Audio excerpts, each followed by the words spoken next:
Okay, Tov. Today's daf is daf Gimel, and on the bottom of daf Beis Omid Beis, in the analysis of the Gemara as to whether or not the word derech is lashon nekeva, lashon zachar, the Gemara had quoted a Mishnah in Bikurim with regard to the esrog tree, and the Mishnah establishes that the esrog tree is Shava le'ilon. It has the same status as all the ilonos, all other trees, bishlosha drachim, in three different ways. And what does this mean?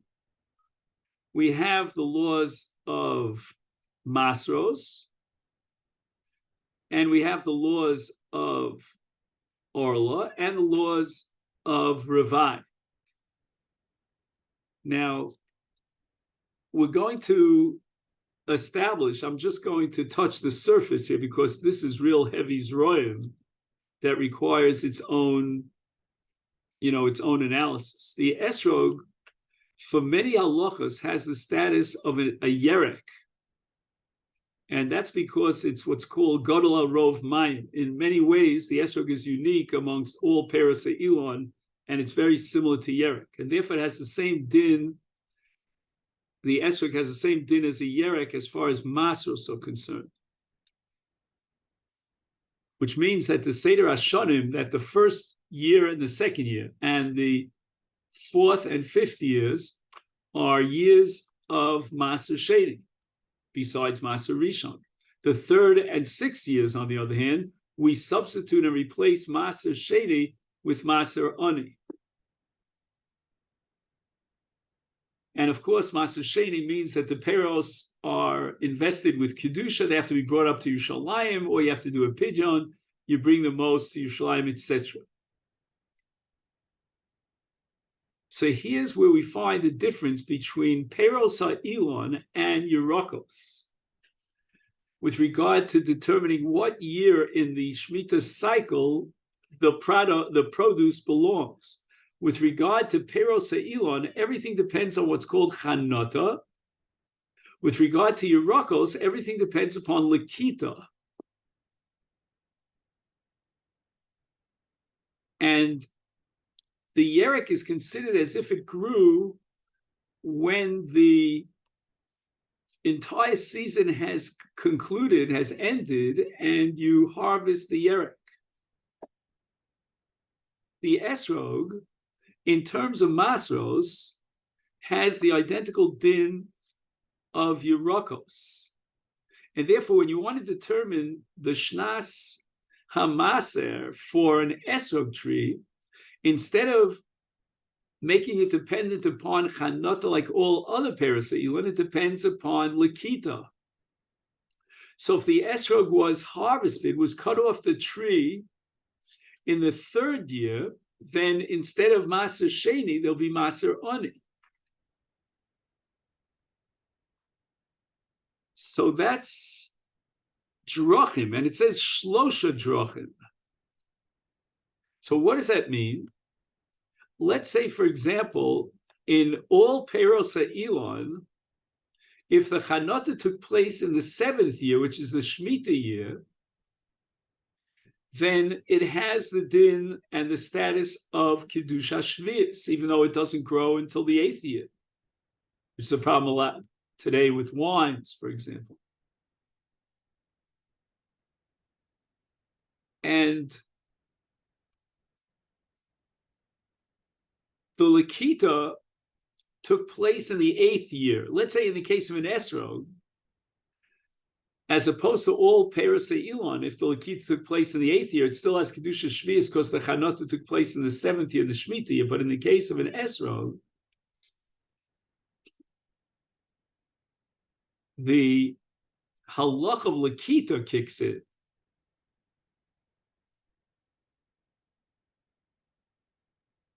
So let's say the Lakita took place in the eighth year. Then it doesn't have, just one second.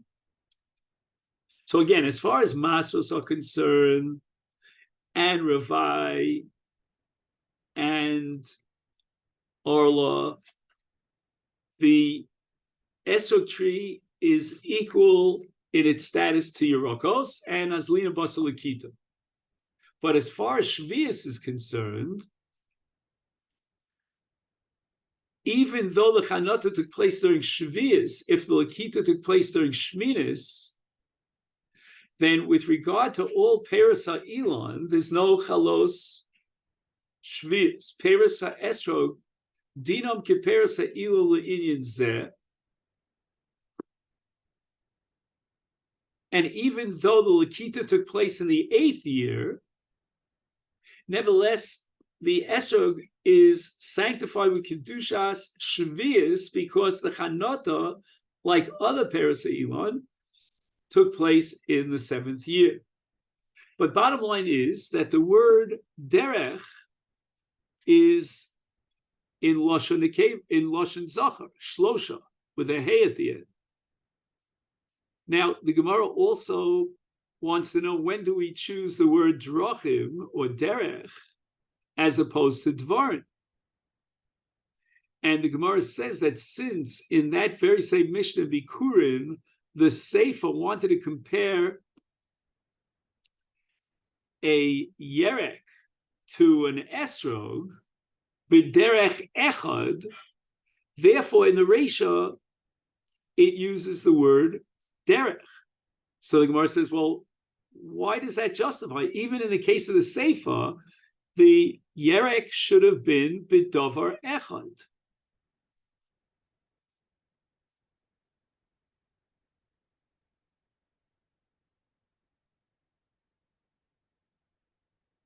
So here on the top of Daf Gimel, Hasam, there at the end of the Mishnah Bikurin, Hakamashmalan, the Tana uses the word derech in order to teach us that the reason why an esrog has the status of a yerek, as far as being kovea its year in the Shemitah cycle, therefore everything depends upon Lakita.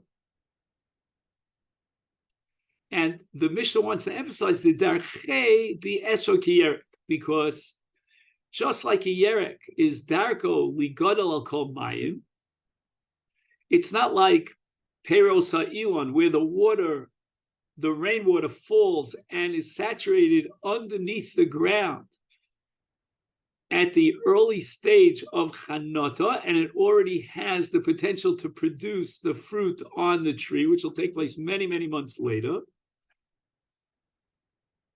Yerek is different than Peros HaElon because Yerek is Gadel al kol mayim.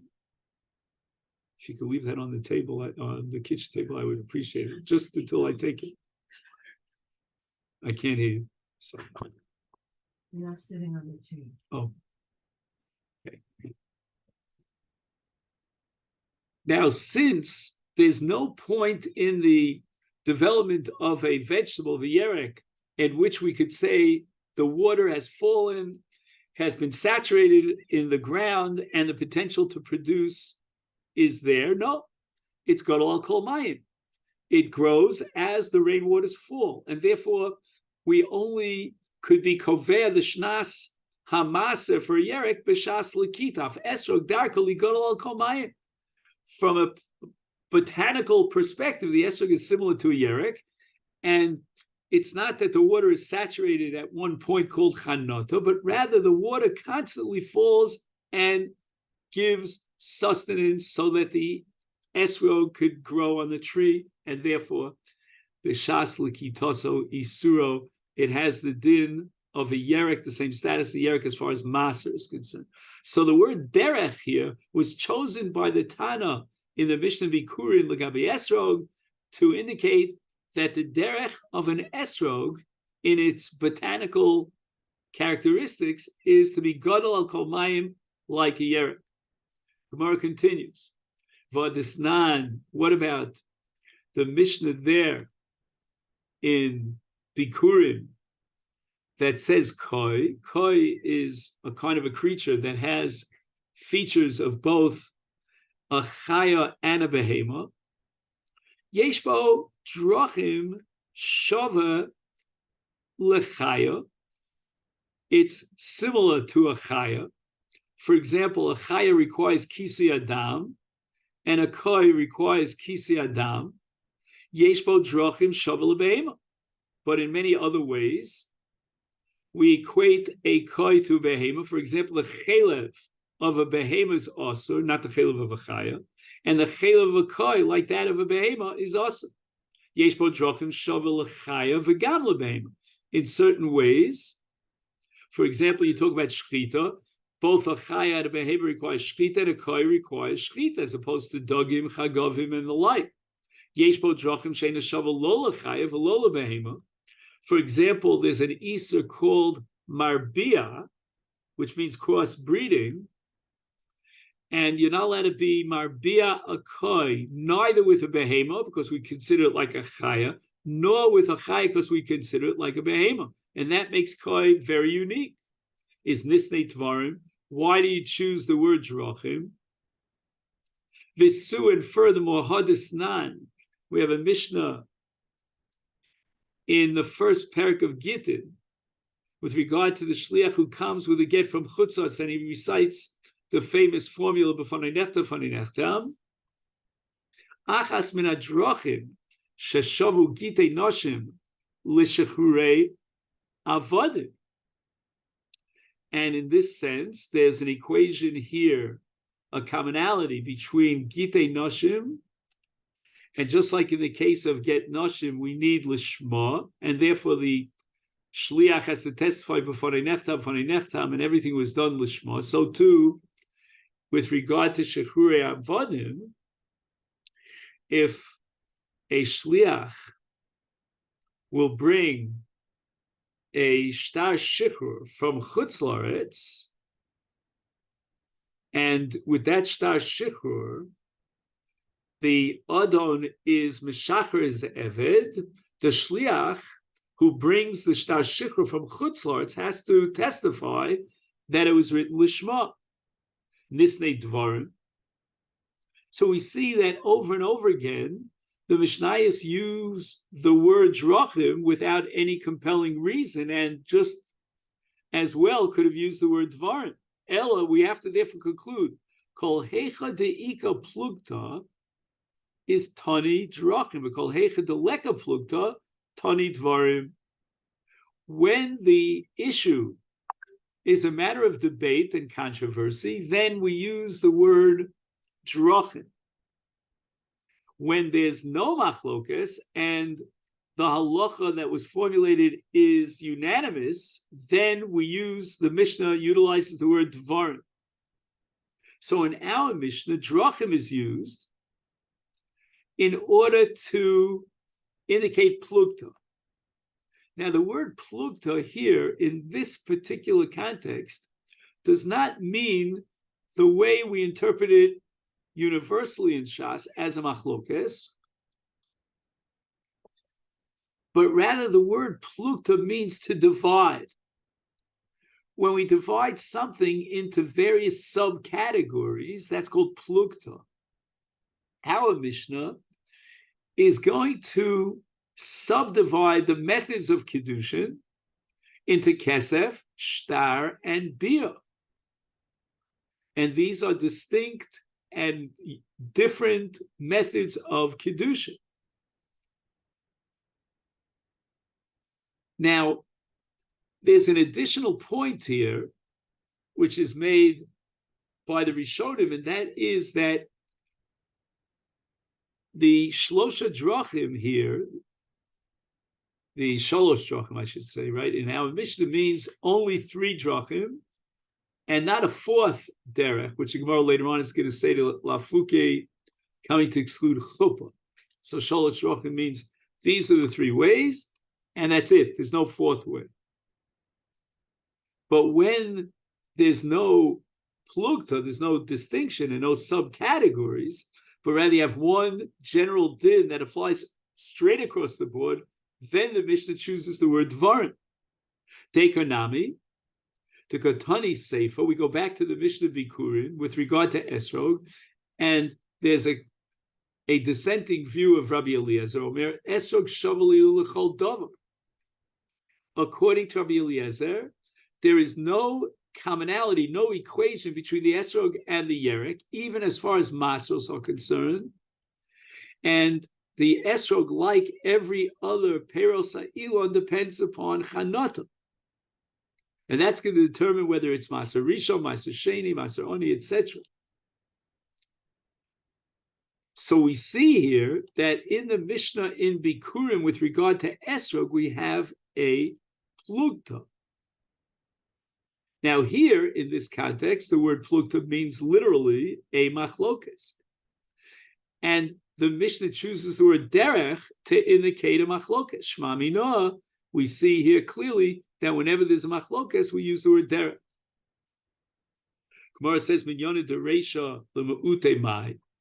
Why does the Mishnah have to go out of its way to count the number 3? I mean, we are smart enough to count kesef, shtar, ubir, we can count till 3. And minyani the sefer, ha'isha kones atzma b'shtei drachim, l'm'ute mai. We can count get and misas abal as 2. Our answer is minyani dereisha l'm'ute chuppah. And here we get into the famous machlokas about whether you could be kona with erisin, with chuppah. Now, our Mishnah, according to the Gemara, is maintaining that chuppah is not a valid method for Kiddushin. Frek the Gemara, ul Rav Huna di Omar chuppah kona. This is the famous shita Rav Huna, that you could be kona kinyan Kiddushin, what we call erisin, with chuppah, and therefore we really should have chuppah listed in our Mishnah. And 3 means 3 plus, not lim'ute chuppah. And how did Rav Huna derive his famous conclusion, his revolutionary conclusion that you could be kona and isha for Kiddushin with chuppah? Mikal v'chomer. He has a kal v'chomer, and that we'll see on Daf Hey. Is lim'ute mai. So therefore, the number 3 cannot be coming to exclude chuppah. And lemu'ute chalifin. But now this appellant, what do you mean lemu'ute chalifin? Chalifin would really be number 5, and yet the Mishnah counts 3.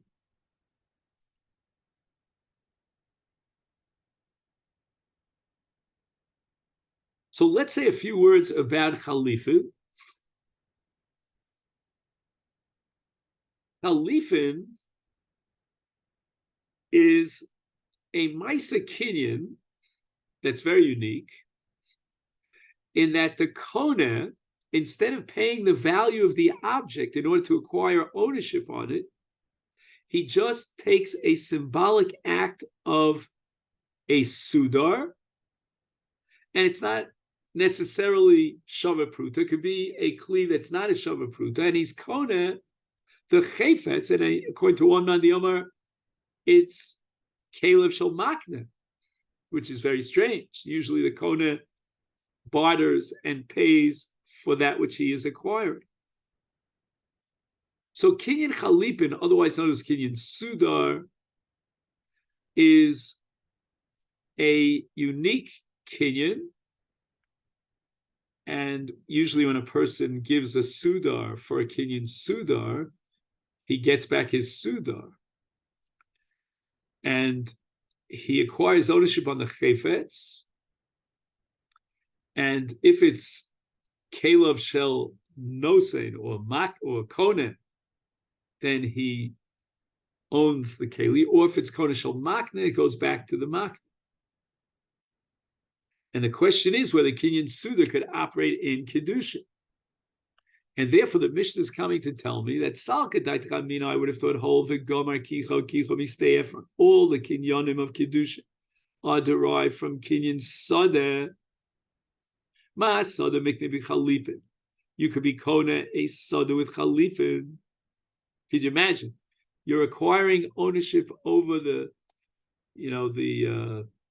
tower in Toronto. It's worth millions of dollars, and all you do is a kinyan chalipin, which means you don't even pay at all for the object or for the Empire State Building.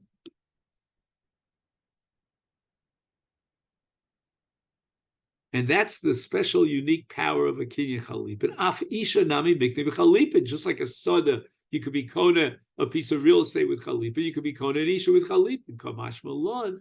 The Mishnah tells me that chalipin doesn't work. Nami. Why should we exclude kinyan chalipin once we have the gzeira shava of soda kicha misada? And the Gemara answers because chalipin is nu b'pachas mishava pruta.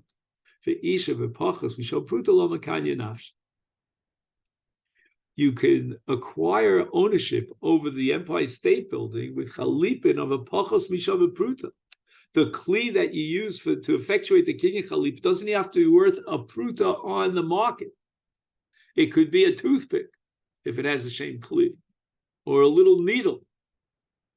And not only that, as we said before, you don't even transfer ownership over the sudar. In the case of an Isha, you want to acquire ownership of the Isha and you're not giving her anything. Is Isha b'pachos misho pruta lo makanya nafshe. She's not going to be machna herself for the Gemiras Das with less than a shava pruta. It's a gnai for her. And then we're going to have to ask her what happens if it's a gnai for her, even if she receives a pruta. That's going to be the next sugya.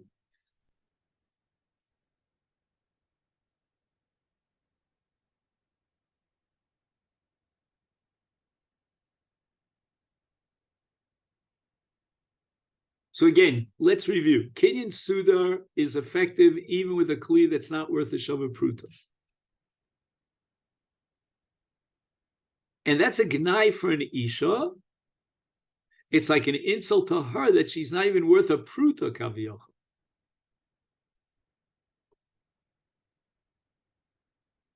Now, there are Rishonim who say the following. If a man is coming to Vikadish an Isha and he's giving her a chayfetz, and that chayfetz is worth a shava pruta, and he says to her, being Makadish you with the shava pruta, he's got to indicate that he is effectuating a kinyan kesef, even though that chayfetz is a kli, and it could function and serve as chalip, and he has to indicate to her that he's giving it to her as shava kesef, as a kinyan kesef.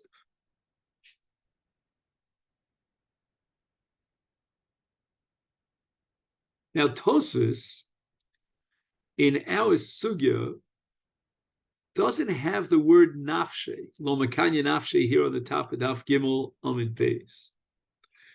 And Tosfos says that ein lomar, we should not say that an Isha should be nikdes and every single kinyan that's effective in a sada should be effective for Kiddushin. Only a kinyan kesef is derived from sada. And when the Gemara entertains the possibility that a woman could be nikdes bechalipin, the Gemara thought that chalipin is really a subcategory of kinyan kesef. And as such, he could be konen isha with kesef. The Gemara rejects this and says lamaskana that chalipin applies even in a pachos mishava pruta, and therefore it cannot be a subcategory in a branch of kinyan kesef. It's a new kinyan unto itself, and we have no source from which to derive that that kinyan is effective in Kiddushin. Gemara goes on and asks, Minyana de Seifa Lim'ute Mai. Was there a Havamina that there's a third method in which she could be kones atzma Lim'ute Chalitza? Salke Daitchamina Teise Mikava Chomer Miyavama. A Yavama could be kones atzma b'chalitza and break up the Zikas Yibum and be allowed to marry Lashuk anyone she wants to. Is Ma Yavama she'ena yotza beget? A Yavama is much more difficult to be matir her and remove the Zikas Yibum, and I'll prove it to you because a get which is effective in Ishus is not effective in Zikas Yibum, and yet yotza b'chalitza. So it means a chalitza is even more powerful than a get. Is Zu. and an Ashes Ish who's Yotza beget. So it's a lot easier to be matir an Ashes Ish than it is to be matir a Yavamal Shuk.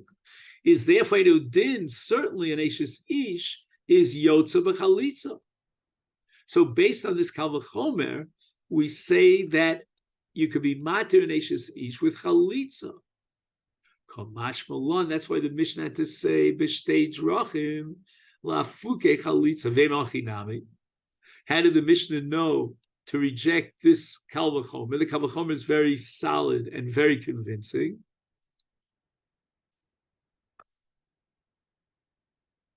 And the Gemara answers, Amar Kra Sefer Krisus. In the Parsha of Gittin, in Parshas Kitetze, it says Sefer Krisus, Sefer Korsa.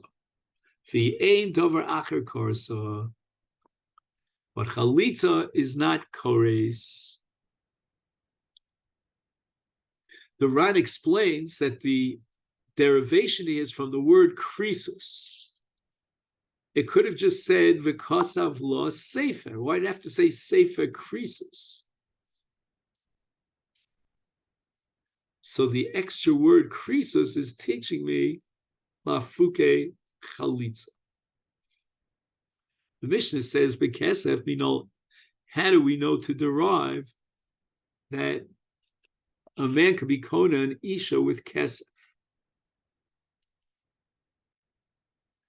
And visu hadisnana of zakoy bevita bekidushera bekesef bishtar ubevia minol de mikne bekesef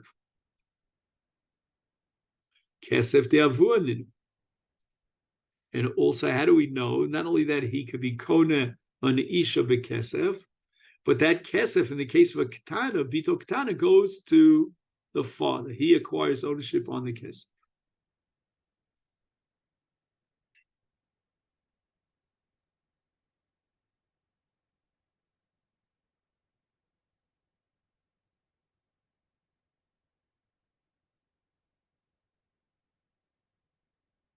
Now, what confuses me here is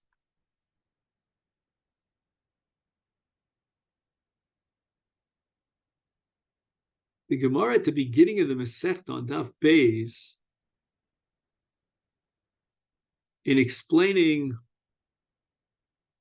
the choice of the Tana to use the word niknes rather than miskadeshes, says that Gomer kicha kicha mistei Ephraim. So we have the Gzeir Shav of kicha kicha ki yikach isha, and in stei Ephraim it says hasoda asati kesef hasoda kach mimen.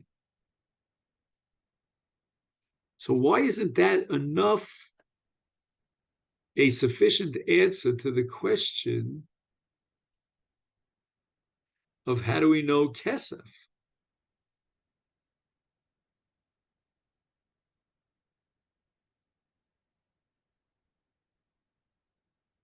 Second.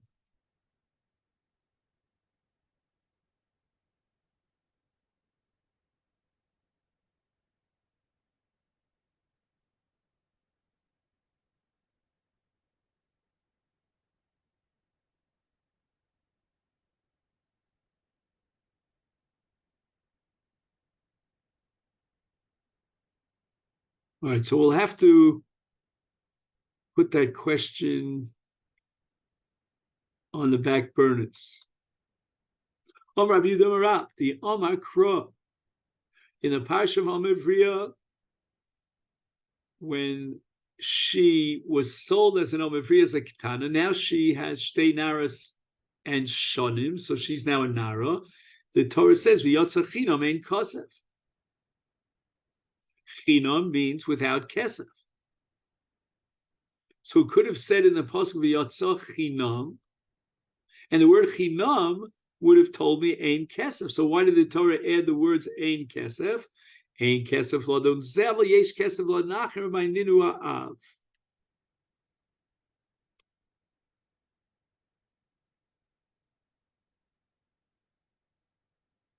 That in the case of an Omavriya, when she reaches Narus, then there's no need to pay money in order to free her from her state of Amhus. She goes out free, and the diuk is a miut that there are cases where when she leaves a rishus, like the Amavriya left the rishus, so to a bas leaves the rishus of her father, when she becomes a nara, then yesh kesef ladon zeh, the father will receive the kesef.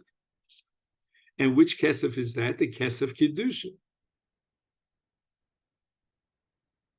So it's really interesting because in a case of the father who's receiving Kiddushin for his daughter, who's a ketana, he's the das makner, and therefore the kesef has to go to him, because the kesef always goes to the makner.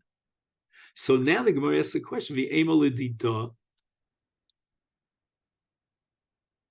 perhaps the kesef should go to her and not to the father. So again, we're going to derive that an isha miskadesh is bekesef, and a nara leaves the rishus of her father through kiddushin.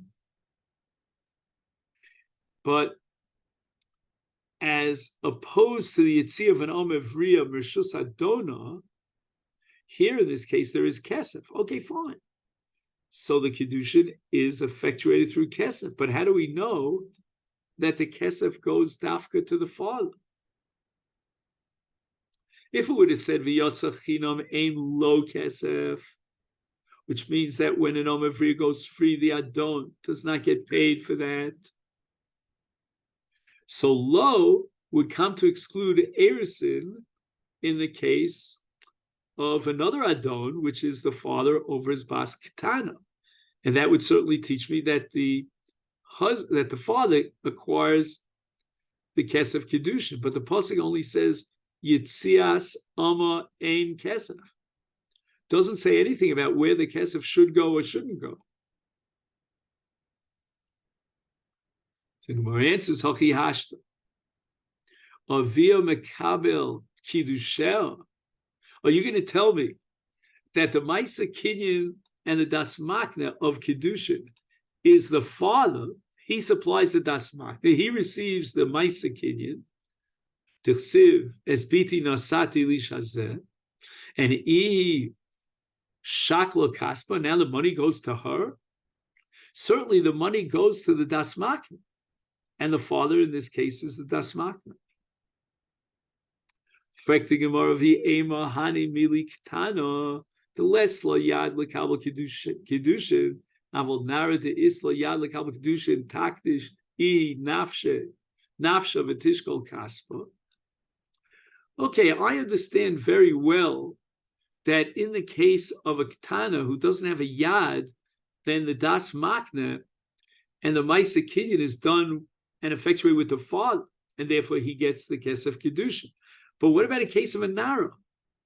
A nara is a din of a gedola for all dinim when she has shtei saras, and she should be able to be makadosh herself. And if she's makadosh herself, she'll receive the kesef kiddushin and put it in her bank account. By Kra, the pasuk says, "Bidurea beis avia."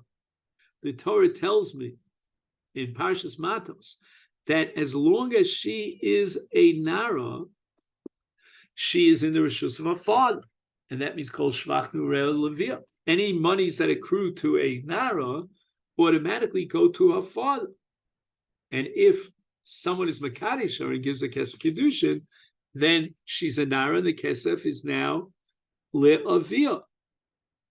The Ella, the Gemara says, if you could derive kiddushin nara, that the kesef belongs to the father because of the Nurei Beis Avia. Hadi Amar Rav Huna, Rav, how are you going to interpret Rav Huna's statement in the name of Rav? Minayin shemaiseh abbas la'av.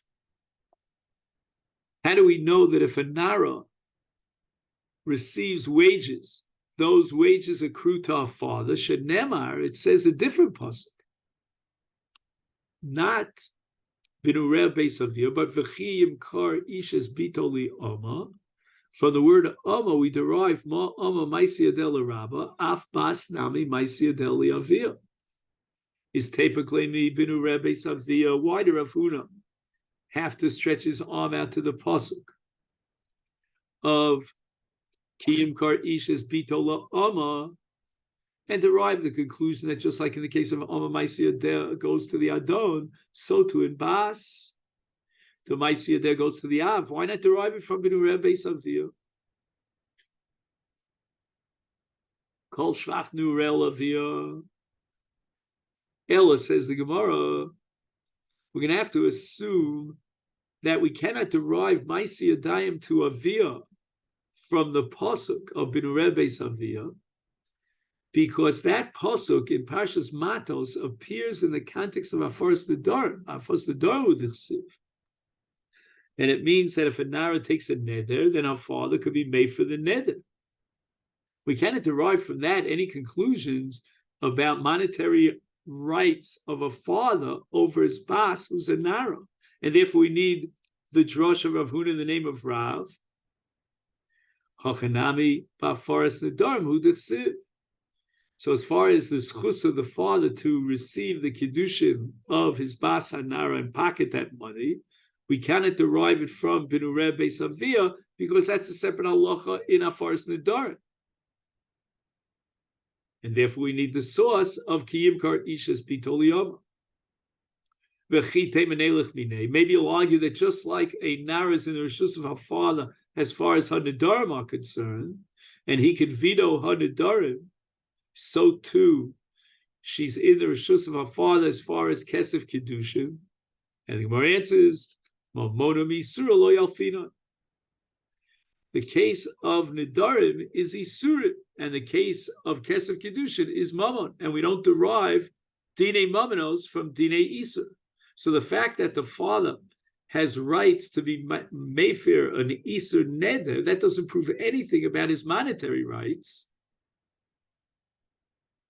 In this context, to receive the Kesef Kiddushin, and for that I need a separate drasha and Binu Rebbe Savia, which is in the context of Isur, namely Nedarim, for Hafaras Ha'av is not going to serve as a valid source for Kiddushay Kesef, which is Mama.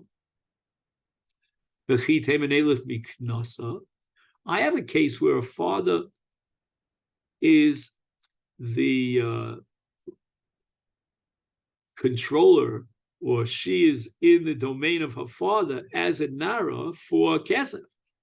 And that's going to be the case of Knas. For example, if a Nara was never raped or seduced, then the payment of Ones and Mafata accrues to the father. And the same thing should apply to Kiddushin. The Kesef Kiddushin should accrue to the father. And in the case of Ones and Mafata, we're talking about 50 shekel Kesef. And that's in addition to Tashlume Nezek as Chavola.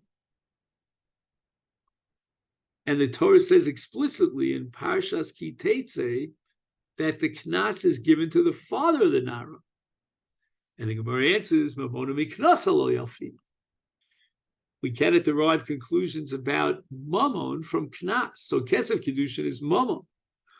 But 50 shekel for Ones and Mafata, that's Knas. We don't derive conclusions in Mammon from Knas.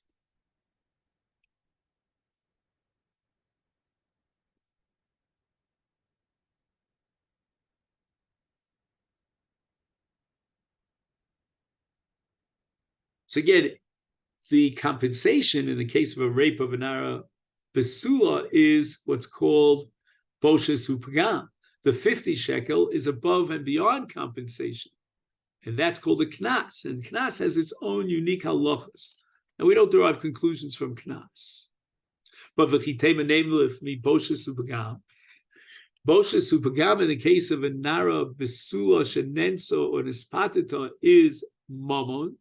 That is compensation. It's not a punitive payment that is slapped on to someone for as punishment for a crime. And the Gemara answers, no, we can't derive any conclusions from Boshes Upagam. Because shiny Boshes Upagam diavua shach b'gaveh. the Boshes and the Pagam is not limited to the Nara herself. Obviously, she's the victim who suffers the most over here. But even the father will suffer from Boshes Upagam. And therefore it makes sense that Shuras Hadin is that he can collect the monies of Boshes Upagam. In Kesef Kiddushin, what shaykhus does the father have to her marriage? The money should go to her. So therefore we need a special pasuk to teach me that Kesef Kiddushin, in the case of a father and a Nara, goes to the father, and we would not be able to derive it from Boshes Upagam.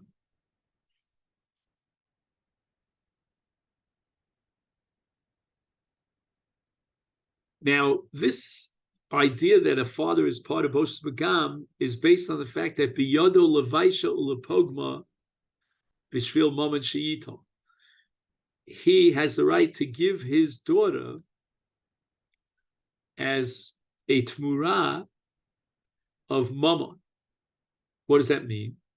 He can marry off his daughter to an Odom Nuval, a Mukashchin. She'll be embarrassed and there'll be a pagam in Abiyah, but he can do such a thing. So the Ones who raped a Nara is causing a nezek to the father because now his daughter is paguma, and who's going to want to marry her? And the father will not be able to kabel a tmura, a great sum of money for marrying off his daughter, as we said before, to a mukashchid. So it makes sense that the kesef of Boshes Pagam should go to the farm. And we cannot derive any conclusions from that to kesef kiddushin. Ella, says the Gemara, we can darshan from the pasuk v'yatzochinom ein kesef, that a father is zakai, he collects the kesef kiddushin of his bas. And you might argue that we should derive from the pasuk that there's kesef b'yitzias nara mershus aviyah, but we still can't derive the conclusion that that money goes to the father, as we asked before. And the Gemara answers, "Mistabra de chika memayit." When the Torah says that there's an exclusion of a different yitzia, which is not bechinam, here we turn to Daf Daled, yitzia de kavase kamemayit. It makes sense that there's a yitzia that should be similar to the paradigmic case of Yitzias Omer of Riyah, who leaves the bias or the Rishus of her Adon.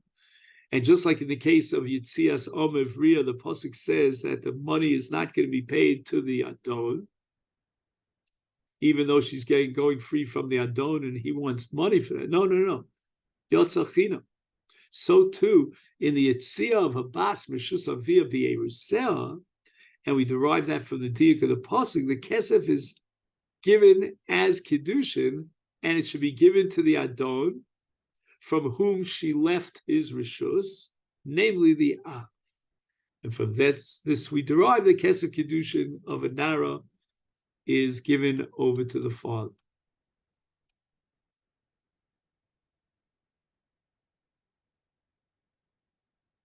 So this sugya called Kesef Minola that we studied today,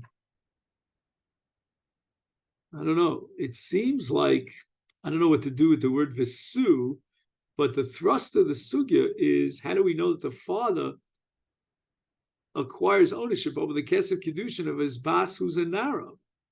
That seems to be the subject of the sugya.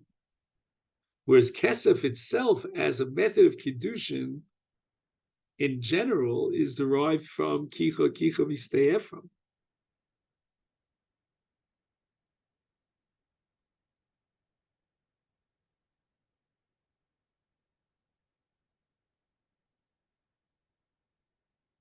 So I don't know. If you see anything, maybe here's a footnote.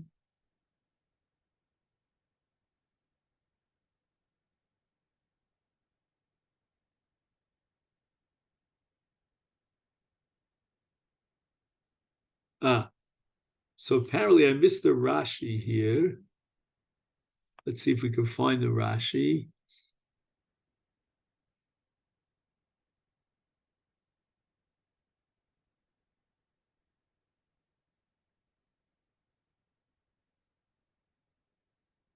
Kesef Minolan.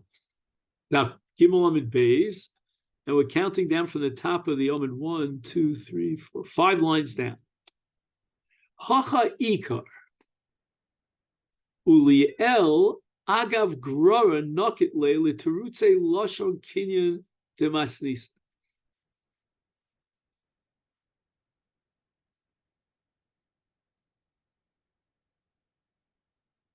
Let's see if we can understand this Rashi.